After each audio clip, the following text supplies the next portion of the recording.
Picture yourself walking beneath the warm street lamps of Chapel Hill on a late Thursday night in September, 240 miles from the Atlantic and 1,000,000 miles from anything that feels dangerous.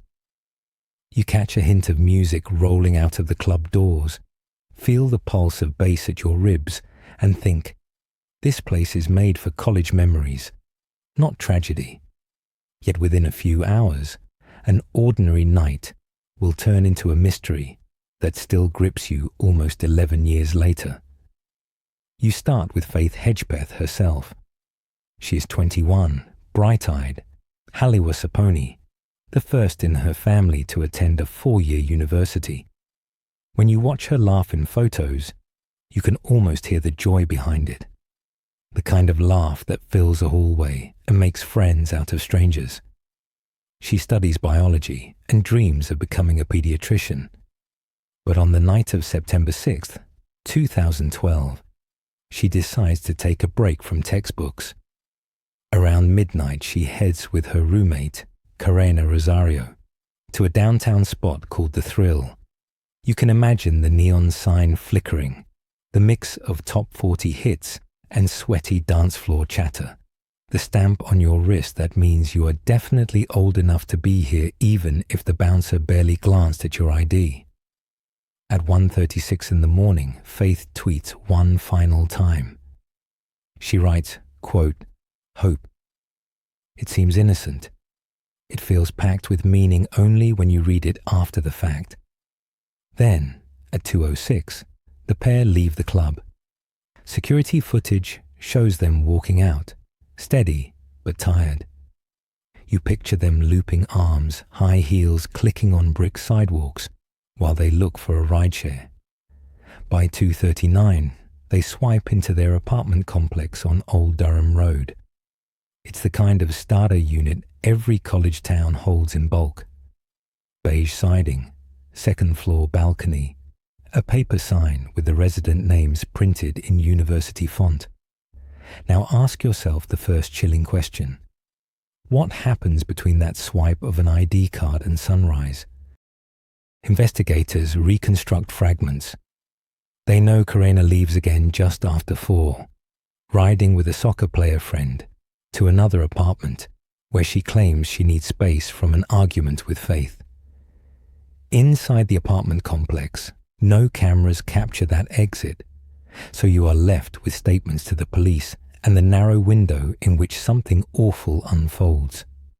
Around 3 in the morning, Faith's phone sends a text to a former boyfriend, Brandon Edwards. You lean closer, because the wording haunts everyone who hears it. "Hey B, can you come over here please? Karna needs you more. You know. Please let her know you care," she writes. Minutes later, another message. Thanks. Brandon is asleep. He never sees the plea for help until daylight. Fast forward to 11 a.m. It is still Friday, September 7th. Karena returns with another friend, unlocks the front door, calls out. The apartment smells of blood, though she does not realize that instantly. In Faith's bedroom, they find her half-nude body, beaten, covered partly by a white comforter. Bloodstains splash the walls and mattress. A rumpled fast food takeout bag lies nearby with 4 words scrawled in ballpoint ink. "I'm not stupid, bitch." You pause here because the message feels like rage on paper, but also because it becomes a pivotal clue about the killer's mindset. Was it a taunt, a hasty cover, or staged misdirection? Each possibility pushes your pulse a bit faster. Chapel Hill police seal the scene and collect more than 600 pieces of evidence. They vacuum carpet fibers, photograph footprints, and scrape dried blood for DNA. Faith's body yields semen, and with it a complete male genetic profile. On paper, a profile equals a name, but only if that name already exists in the criminal database. In 2012, the profile matches no one. Picture the frustration. You are sitting at a lab bench holding a definitive set of numbers that prove someone's biological identity, Yet those numbers echo in an empty room. The days after Faith's death blur into vigils. You stand with hundreds at the pit on campus, each candle flickering against September dusk. You hear drum beats from her tribe's honor song.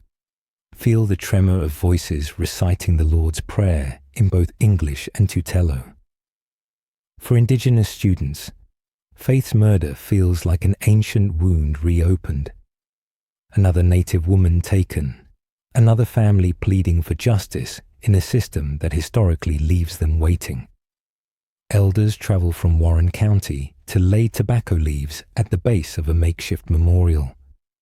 Reporters jot quotes, but you understand that no headline captures how it feels for an entire community when hope turns into an evidence bag.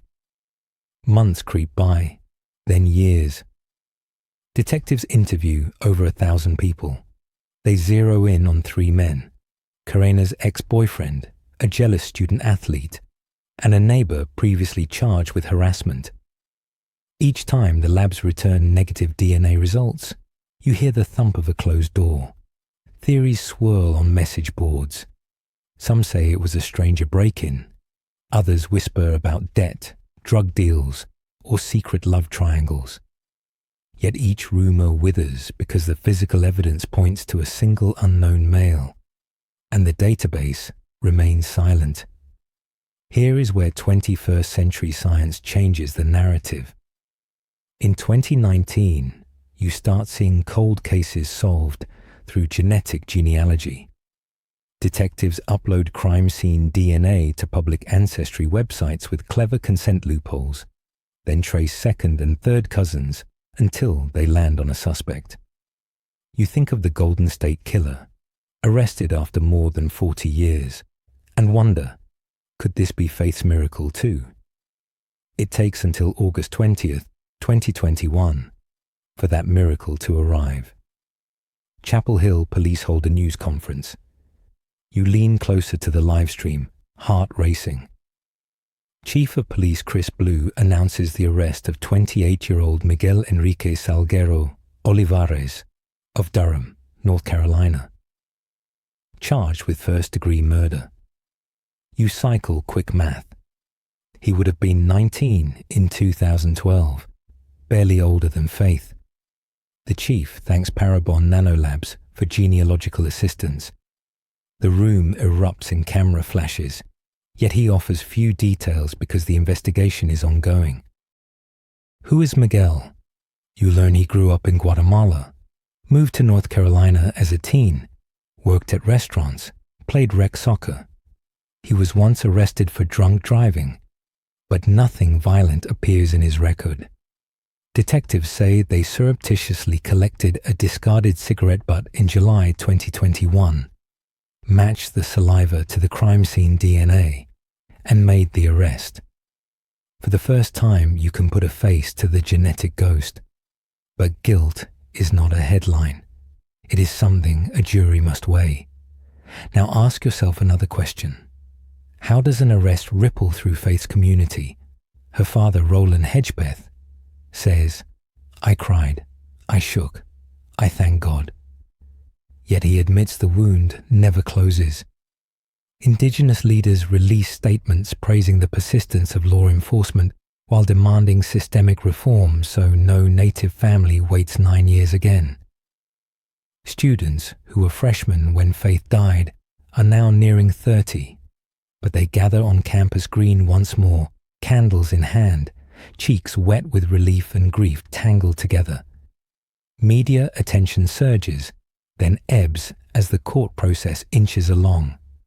Pre-trial hearings focus on DNA admissibility, defense motions for venue changes, and a debate over whether the handwritten bag will be allowed as evidence if the defense claims contamination. You can practically feel the slow grind of justice, the way each continuance letter stalls momentum. Yet you hold on because every docket update is one step closer to a verdict. The next milestone is a status conference scheduled for early 2024, with a tentative trial window announced for the summer. Will it stick? The pandemic backlog still looms, but you mark the date anyway. While you wait, you revisit the crime scene details and wonder how they will play before jurors. Prosecutors are expected to argue that Miguel left the nightclub around the same time as Faith and Karina, followed the women home, and attacked Faith after Karina left again. They will lean heavily on DNA, on cell phone tower data, and perhaps on a shoe print found near the body that reportedly matches a popular soccer cleat. The defense will likely question chain of custody and raise reasonable doubt about consensual contact or third-party involvement. You prepare yourself for graphic testimony, knowing Faith's family will sit through every image and every word. Beyond the courtroom, the case fuels wider conversations about Indigenous representation in policing. You hear activists ask, why did it take genealogical databases to solve a case already rich with DNA? Why weren't more resources allocated sooner? The missing and murdered Indigenous women movement points to Faith's story as proof that visibility matters. When national news outlets spotlight a case, budgets expand, technology appears, and leads suddenly multiply. You also weigh the ethical tug-of-war over genetic genealogy. Yes, it cracks cold cases, yet it also means your cousin's decision to spit into a privately owned tube could one day place you at a crime scene you have never entered. Are you comfortable with that? The debate forces you to grapple with the balance between privacy and public safety, a tension that will only intensify as databases grow. Through all of this, you keep circling back to Faith herself. Instead of reducing her to a headline, you remember the details that made her unique. She loved Carolina basketball and belted Beyoncé lyrics off-key but fearless. She was the kid who always volunteered to clean up after tribal powwows. She tutored biology classmates even when she still had her own midterms to cram for. Those particulars anchor you because stories of violence risk turning victims into abstract symbols. Faith remains a daughter, sister, auntie, best friend, and above all, a promise that never reached fulfillment. So, where does that leave you today? You stand at the edge of a pending trial, holding both hope and caution. The wheels of justice, slow as they grind, are at least turning. Prosecutors believe the genetic chain is ironclad. Defense attorneys signal a fierce battle. Journalists prepare for gavel-to-gavel coverage. And you, whether you are a college true crime follower hungry for answers or an Indigenous rights advocate seeking accountability, keep refreshing news feeds, waiting for the courthouse doors to swing open. Let's pause and ask the question that lingers over every cold case. Does a conviction truly heal? For Faith's parents, it might mean closing a chapter, but absence will always weigh heavier than any sentence. For her tribe, it might translate into renewed pressure on lawmakers to fund Indigenous victim services. For you, perhaps it sparks vigilance, walking with friends after dark, checking rideshare plates twice, trusting your instincts if a situation feels off. Yet the deeper takeaway could be empathy. Behind every push notification about an unsolved murder lies a family living in pause mode, stuck between yesterday and tomorrow, until someone somewhere decides the case matters enough to solve. If you choose to follow the upcoming hearings, remember key dates: the defense disclosure deadline this spring, the probable cause review in early summer, and the trial expected later in the year. Court calendars shift, so keep an eye on the Orange County Clerk's website and local outlets like WRL and the Daily Tar Heel. When testimony begins, you will finally hear, under oath, the story you have pieced together for a decade. Until then, carry Faith's name with you. Speak it when conversations drift to cold cases. When professors discuss forensic breakthroughs, when social feeds scroll past yet another missing Native woman. Justice delayed doesn't have to mean justice denied, but it demands that you keep watching, keep caring, and keep insisting that every promise of accountability be fulfilled. In the end, that is your memorable takeaway. You are not just a listener, you are a custodian of memory. By remembering Faith Hedgepeth, by sharing her story, by advocating for timely investigations everywhere, you help ensure that hope, the very word she tweeted in her final hour, stays alive long after the verdict is read.